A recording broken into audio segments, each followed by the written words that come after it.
Mga minamahal naming kaibigan, napapansin lang po natin na parami tayo ng parami na gustong matutunan ang katotohanan. Pero bago natin simulan ang programang ito, pakiclick muna ang subscribe button at huwag kalimutang i-like, i-share ang Facebook page natin sa Punto por Punto.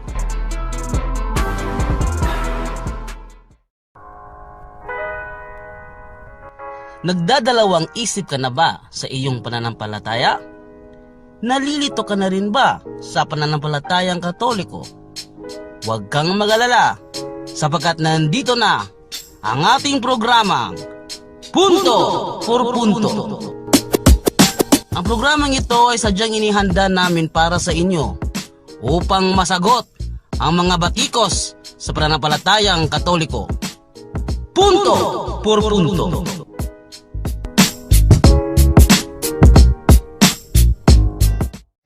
Magandang araw mga kapatid, no? Welcome sa Punto por Punto na ating programa. Sa hindi pa nakaalam, no? Episode 4 na ito, no? At ang balita ko sa inyo, no?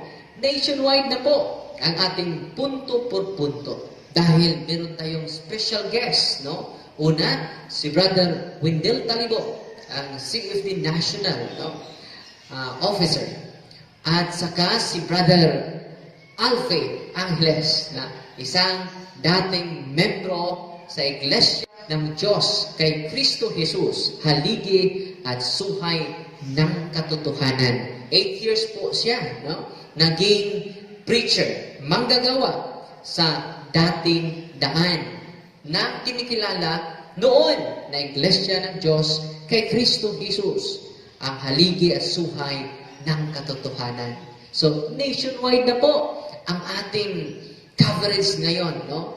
So, ano ba ang paksa na ating tatalakayin ngayon, punto por punto? Kinig muna tayo sa aking kasama ngayon. Walang iba, kundi si Brother Chando Colango Alabado. Mga kaibigan, hindi na po bago sa ating kaalaman na itong si Brother Eli Soriano, kapag nagsasagawa ng Worldwide Bible Exposition, ay lagi niyang ipinapakita ang sinasabi niyang aking Birheng Mariang tagapamagitan, kung saan ay ayon daw sa mababasa tinuturo daw sa Katoliko na Diyos si Maria at Diyos na makapangyarihan sa lahat. Ayan, ang aking Birheng Mariang tagapamagitan. Ito po ay Aklat Katoliko, Maynihil of Staff ni Artemio C. Casas, Imprimatur Monsignor Jovelianos. Palakasin mo, Birhen ko, ang aking katawan at kaluluwa sa ikakikilala sa kapangyarihan mong walang hanggan. Paglingkuran ka ng tapat at sundin ang iyong mga utos. Luwalhatiin ang iyong pangalan at biyaya. Ibigin ka ng buong ninga sa aking puso. Sambahin ka at tuwin ay alalahanin sapagkat ikaw ang Diyos ng awa, ang aking pag-asa, ang aking tungkod, ang aking lakas at ang buhay. Maawa Kung ka. ginawang kagaguhan kay Maria yan, ginawang Diyos ng awa si Maria. At dahil doon, naghamon siya na baka daw merong pari na gustong humarap sa kanya. Ipunin nyo lang itong aking sinasabi. Makikita nyo yung totoo eh. Basahin natin yung libro, Ang Aking Birheng Mariang Tagapamagitan. Basahin natin, kapatid na Daniel. Ito po, Maynihil of Staff ni Artemio G. Casas at Imprimatur ni Monsignor J. Jovelianos na nasa pahina 63. Ang aking mga kapatid at ang kapwa ko tao na iyong mga nilikha, mahabag ka, inako, dito sa iyo na nagnanasang ikaw ay sambahin, igalang at purihin ng buong pag-ibig sa lahat ng bagay, sapagkat Diyos kang maawain at makapangyarihan sa lahat. Kagaguhan niya, no? Meron bang pari ngayong mga angas niyan? Pati Papa sa Roma hinahamon ko. Meron bang pari ngayong mga angas niyan? Pati Papa sa Roma hinahamon ko. Meron bang pari ngayong mga angas niyan? Pati Papa sa Roma hinahamon ko. Kaya eto na ngayon ang ating pinakaabangan. Isang paring Katoliko ang sasagot patungkol sa aklat na yan. Kung totoo ba na aral Katoliko na Diyos ng Katoliko si Maria. So, ating narinig ang mga komento sa ating mahal na kaibigan, Brother Eli Soriano. No? Isa sa mga ginamit niya na argumento na tinuturo daw sa simbahang Katoliko. Just imagine, si Maria, Diyos na makapangyarihan. No? Tinuturing daw natin si Maria na Diyos na makapangyarihan. No? Sa nobinaryo na ang pamagat nito, ang aking Birhen Mariang tagapamagitan. No? So ginamit nila, Brother John, no? Ang page 57 to 63. No? Alam ba ninyo na hindi lang si Brother Eli Soriano ang gumamit nito? No? Pati na rin ang ating mga mahal na ministro sa Iglesia ni Cristo. Ating panunuorin, mga kaibigan. Sa aklat po nila na pinamagatang ang aking Birhing Mariang tagapamagitan, sa pahina 63 ay ganito naman ang nakasulat. Mahabag ka, inako, dito sa iyo na nagnanasang ikaw ay sambahin, igalang at purihin ng buong pag-ibig sa lahat ng bagay, sapagkat Diyos kang maawain at makapangyarihan sa lahat. Narinig ho ninyo, binasa lang ho natin ng aklat ng Iglesia Katolika. Si Maria raw ay Diyos na makapangyarihan sa lahat. Ang tanong ho namin sa mga kababayan naming mga Katoliko, alam po kaya niyo ito? So kita ninyo, no? Hindi lang pala ang ating kapatid na Eli Soriano, pati na din ang mga kapatid natin na mga ministro sa Iglesia ni Cristo ay gumagamit din sa nobinaryo na ang pamagat, ang aking Birhen Maria tagapamagitan. So, mabuti na lang na kasama natin ang ating kaibigan from Osamis, no? Sa kabilang linya po, ating pakinggan si Brother Wendell. Kung totoo ba nga meron tayong nobinaryo ng pamagat, ang aking Birhen Maria tagapamagitan. No? So ating panoorin ang pahayag ni Brother Wendell sa kabilang linya. Pasok, Brother Wendell! Magandang umaga sa lahat. Magandang umaga, Father Darwin. Ito ang nobinaryo na palaging ginagamit sa iba nating pananampalataya sa Iglesia ni Cristo at pati na sa sikta na pinamumunuan ni Mr. Eliseo Soriano. Ang pamagat, ang aking Birhen Mariang tagapamamagitan nila ni Flores at Alejandro. May imprimatur ito at ni Hel Obstat, ni Artemio Casas Sinsor Diputatus at imprimatur ni Monsignor Joveliano, ang Arsobispo ng Manila. Kadalasan ginagamit nila ang pahina 3 sa naturang aklat sapagkat sa nobinaryo na dala natin, yung binabasa nila sa pahina 3 hindi talaga mabasa natin sa original na nobinaryo, kaya ginagamit nila ang pahina 63. Ang pahina 63.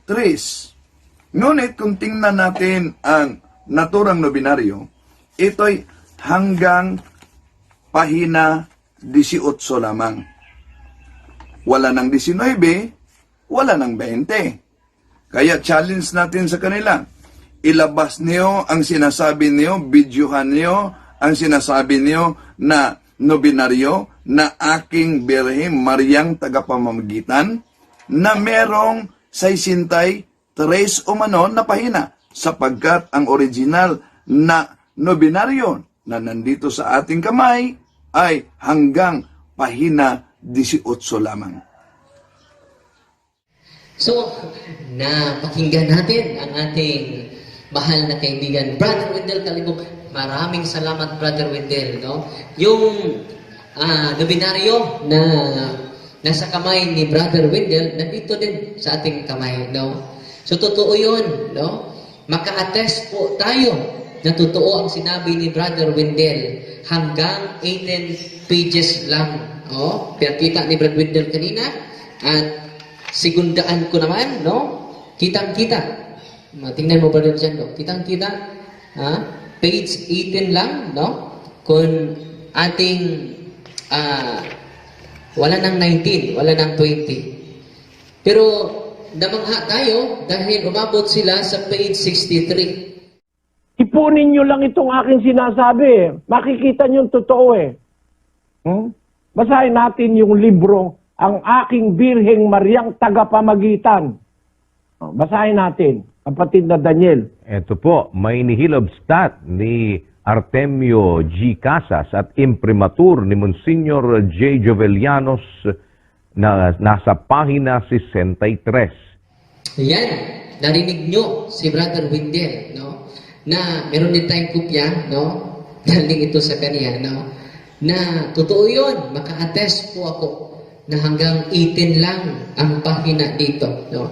Ipakita ko sa inyo, pinakita na ni Brother Wendell at ipakita ko sa inyo ulit, no? Page 18 lang, no? At sa kabila, wala nang continuation. Wala nang 19, wala na ding 20. So, ang challenge ni Brother Wendell ngayon sa ating mga mahal na kaibigan, ipakita nila kung meron ba sila nito. Pinakita naman sa mga Iglesia ni Cristo kanina, no? Kaya challenge natin sa kanila. Ilabas niyo ang sinasabi niyo, videohan niyo ang sinasabi niyo na nobinaryo na aking Birheng Mariang Tagapamamagitan na merong 63 umano na pahina sapagkat ang original na nobinaryo na nandito sa ating kamay ay hanggang pahina 18 lamang. Magkatulad lang dito. Ang totoo, mga kaibigan, until page 18 lang ito. Bakit kaya umabot sila sa page 63? No? So ating pagkumparahin, Brother Jando, ang nakasulat dito at sa nakasulat sa kanilang ginamit na referensya. Ito ang original, no? Ang talagang nakasulat sa aking Birheng Mariang Tagapamagitan sa pahina 3 ay ito. Palakasin ninyo, birhen ko, ang aking katawan at kaluluwa na sa ikakikilala sa kapangyarihan ninyo. Paglingkuran kayo ng tapat at sundin ang inyong mga utos. Luwalatiin ang inyong pangalan at biyaya. Ibigin kayo ng buong ninga sa aking puso. Period. Pero yung sa kanilang ibinibalandra sa mga tao, ipinanluloko nila sa mga tao, ay ganito ang ating mababasa. Palakasin mo, birhen ko, ang aking katawan at kaluluwa sa ikakikilala sa kapangyarihan mong walang hanggan. Paglingkuran ka ng tapat at sundin ang iyong mga utos. Luwalatiin ang iyong pangalan at biyaya. Ibigin ka ng buong ninga sa aking puso. Sambahin ka at sa tuwin ay alalahanin, sapagkat ikaw ang Diyos ng awa. So, sa kanilang ginamit na referensya, si Maria naging Diyos ng awa. Pero sa official natin na nasa ating kamay, sino ba ang Diyos na awa? Ating ipakita, Brother Jando, at babasahin mo. Please, Brother Jando. Diyos ng awa, ang aking pag-asa, ang aking tungkod, ang aking lakas, ang aking buhay. Maawa po kayo. Bigyan ako ng biyayang kalusugan at katahimikan. Lingapin ako ng inyong kahabag-habag na magulang na inyong nilalang sa ngalan ng Diyos Ama, Diyos Anak at Diyos Espiritu Santong walang hanggan. Amen. So, sabi nasa ni Brother Jando, inyong napakinggan at inyo ding na kikita na ang Diyos ng awa dyan ay merong magulang, no? Merong ina. At yang magulang na yan, siya din ang naglalang. No?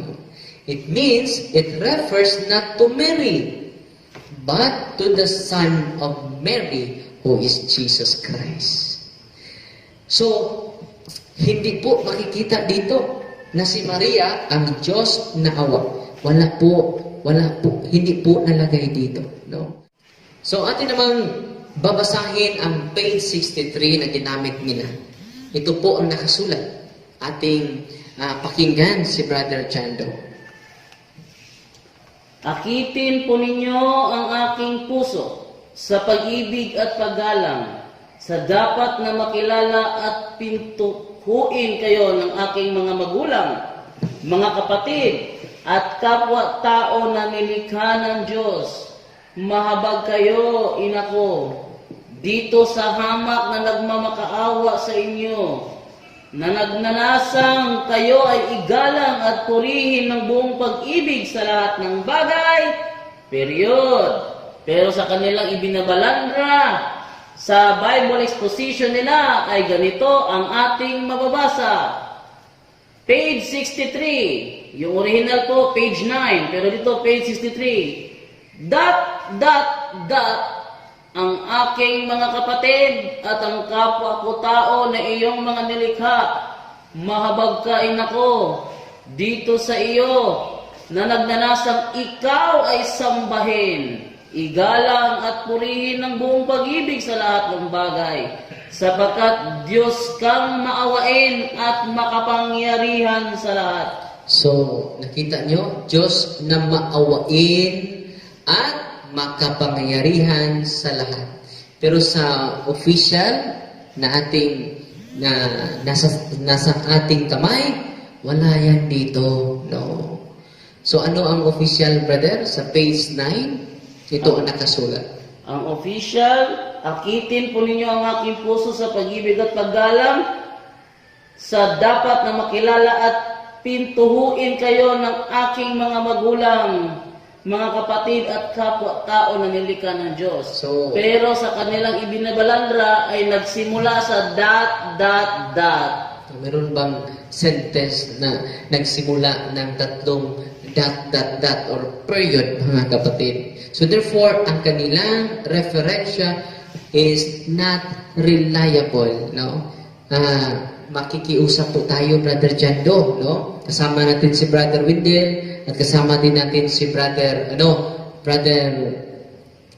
Alfe Angeles na makikiusap sa ating mga kapatid na ministro at si kapitid Brother Eli Soriano na gagamit po tayo ng reliable sources.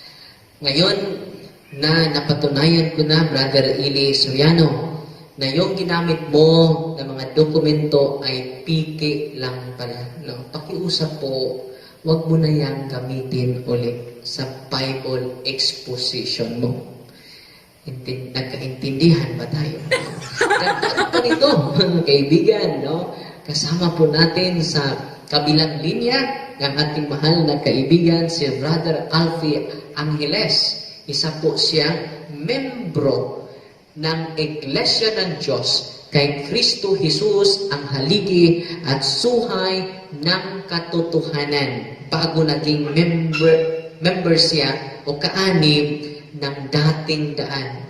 At ngayon ay tinatawag na Church of God International. Ang dami palang pangalan sa simbahang ito.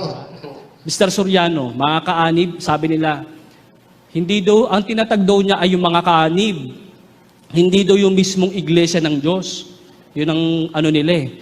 Kasi sila daw ay nakisanib. Pati siya nakisanib din. Sino kayang tumanggap? Hindi ba? Sino kayang tumanggap? Ang alam kong sinaniban ni Mr. Soriano, yung haligit suhay. Yun yung sinaniban niya. Kaya merong tema noon, patutunayan daw niya ang tunay na iglesia, yung kanyang sinasamahan. Kailangang mabautismuhan doon sa kanyang samahan. Tanong, ikaw ba, Mr. Soriano, nabautismuhan ka ba sa samahan mo? Pagka may naipakita kang dokumento na ikaw ay nabautismuhan sa dating daan, huhubarin ko itong abito. Magpakita ka ng batayan na meron siyang 6 na rehistro eh. Meron siyang 6 na rehistrong iglesia. Iglesia ng mga panganay. Ay, iglesia ng mga bunso. Meron siya noon. Iglesia ng Diyos Ama at sa Panginoong Hesukristo. Meron siyang or iglesia ng mag-ama, may ganon. Magtsuhin ata, mag-amain ata yun, hindi ko alam. Basta may ganon pong mga rehistro eh. Ganon. Pero magpakita siya na kahit isa lang doon nabautismuhan siya. Kasi ang maipakikita ko, nabautismuhan siya sa haligit suhay. Ang nagbautismo kay Mr. Soriano, yung nakaaway niya, yung founder ng iglesia, kabanal-banalang iglesia ng Diyos. So, 8 years niya. Naging, no? Nakikita naman niyo ang ID niya, naging preacher siya at manggagawa sa dating daan. Kilala niya po si Brother Eli Soriano.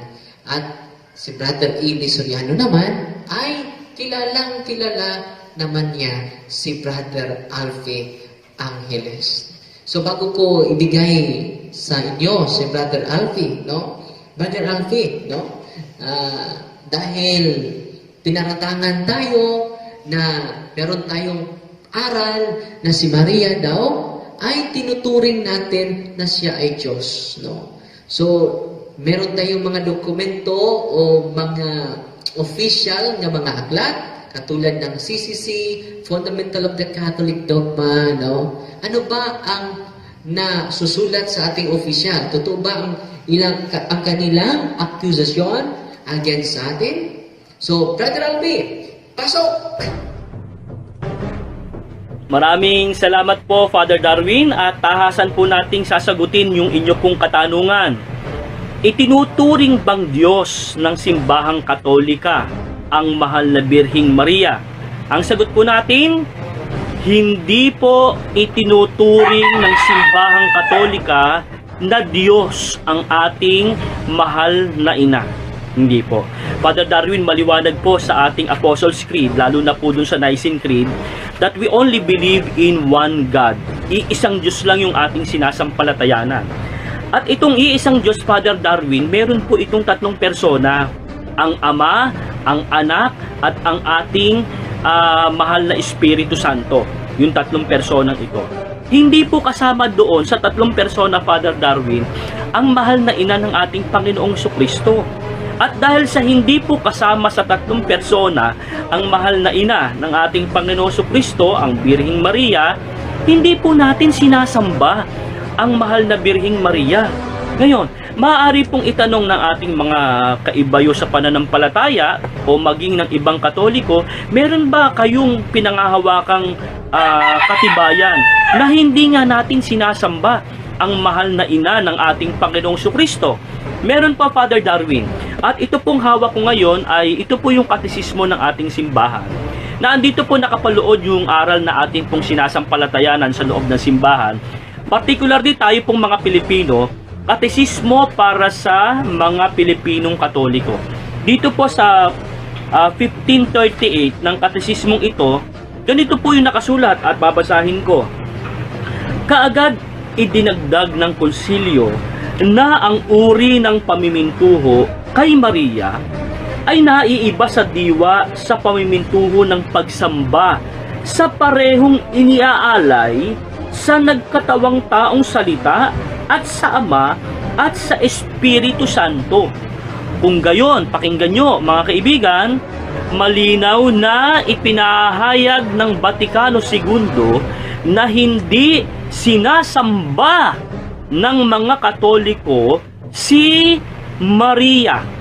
Maliwanag ho, sa halip ang kanilang debosyon kay Maria higit sa lahat ay makabubuti sa kataas-taasang pagsamba sa Diyos, kaya't masigasig na ipinalalaganap at pinahahalagahan ng pamimintuho, lalo na ang liturhikal na pamimintuho sa mahal na Birhen. So dito, Father Darwin, maliwanag. Sinasamba ba natin ang mahal na Birheng Maria? Ang sagot natin, Father Darwin, hindi natin sinasamba. Maliwanag na nalaman natin kasi hindi naman pala Diyos ang mahal na ina, hindi natin siya sinasamba.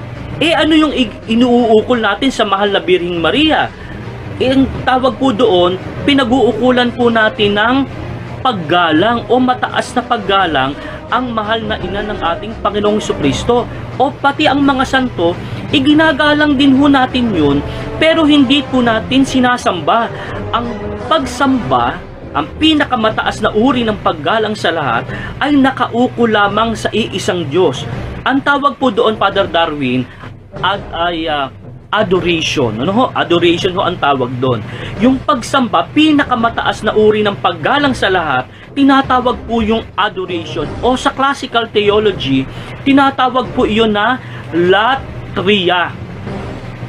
Yung pagsamba, adoration, pinakamataas sa paggalang sa lahat, nakauko lamang sa Creator. Ngayon, pagka itong pagsamba na ito, yung tinatawag nating latria, iniukol natin sa tao, ang tawag po doon, idolatria. Yung pagsambang ukol lamang sa iisang Diyos, iniukol natin sa tao, ang tawag po doon ay idolatria. Ano yung ginagawa natin sa mahal na Birheng Maria? Ano po yung iniuukol natin sa mahal na Birheng Maria? Pinag-uukulan po natin ng paggalang, pero hindi po ang pinakamataas na uri ng paggalang. Isang uri ng paggalang na nauukol lamang sa mga creations. At sa lahat po ng mga creations na ito, mga kaibigan, Father Darwin, iniuukol po natin yung mataas na paggalang sa mahal na Birhen. Ang tawag po dito ay hyperdulia o veneration. Sana napansin nyo yung pagkakaiba. Yung pinakamataas na uri ng paggalang nakaukol sa Diyos, ang tawag po doon, latria o adoration. Pero yung paggalang sa mahal na Birheng Maria, ang tawag po doon, hindi pagsamba. Ang tawag po doon ay veneration, hyperdulia. Yung mga santo naman po, dahil sila ay nagtagumpay sa buhay na ito, ang tawag po doon sa paggalang natin sa kanila ay dulia. Yung hyperdulia na ukol kay Maria at dulia ukol sa mga santo, at tinatawag po itong veneration at hindi po adoration. Yung adoration, nakauko lamang po ito sa Diyos amang makapangyarihan sa lahat. Kaya wag sana mapagkamalian ng ating mga kaibigan, Father Darwin, na tayo'y sumasamba sa mahal na Birheng Maria. Tayo po, iginagalang natin ang mahal na Birheng Maria dahil na rin sa sinasabi ng katekismo, ito anyay makabubuti sa kataas-taasang pagsamba sa Diyos. Kung yung paggalang po natin sa mahal na Birheng Maria, nakatutulong po ito para tayo'y mapapalapit sa Diyos, bakit hindi natin igagalang ang mahal na Birheng Maria? Kinagalang natin siya hindi para sambahin, kundi para pag-ukulan ng paggalang ng veneration. Kaya sana sa pagkakataong ito, Father Darwin, kahit papaano ay naliwanagan yung ating mga kaibigan. Sana ipaglingkod po natin, Father Darwin. Maraming salamat po, Father Darwin. So atin ang napanood at napakinggan si Brother, just imagine, he is a member and a preacher of Dating Daan, at ngayon nandito na sa atin, sa tunay na simbahan. Wow! At malapit na din maging pare. Very amazing. Yan po ang inspiration ko ngayon. Bakit lagi natin isulong talaga ang punto por punto na paglilinaw sa katotohanan na ating natanggap. Dahil marami pang alpha angeles na ating maliligtas. So, klaro-klaro, ang sinabi niya na wala po yon sa official teaching sa simbahan. Sa susunod, kung makikinig po kayo kay Brother Eli, siguraduhin ninyo na meron siyang Fundamental of Catholic Dogma, meron siyang Catechism of Filipino Catholics, at sa Catechism of the Catholic Church or CCC. Kung wala kayo niyan, baka mag-CCC kayo. So, yan lang po ang ating segment ngayon. Episode 4, Sana, tulungan niyo po ako. Wala tayong TV station, wala tayong radio station. Please share po. Please visit and follow our page on Facebook page, Punto por Punto, at sa ating YouTube channel, sa pangalan ko, Darwin Gitgano. Tulungan niyo po ako para marami pa tayong mga Katoliko na mapatibay ang kanilang paniniwala at pananampalataya sa simbahan, at yung mga kapatid natin na wala dito, no, mabigyan sila ng linaw sa katotohanan. Sa mga Katoliko na nahihikayat sa kanila, no, na pumunta sa simbahan na tatag lamang ng tao. God bless and more power to all of us. Maraming salamat sa pagtangkilik ninyo sa ating programang Punto por Punto. Hanggang sa susunod, maraming salamat po.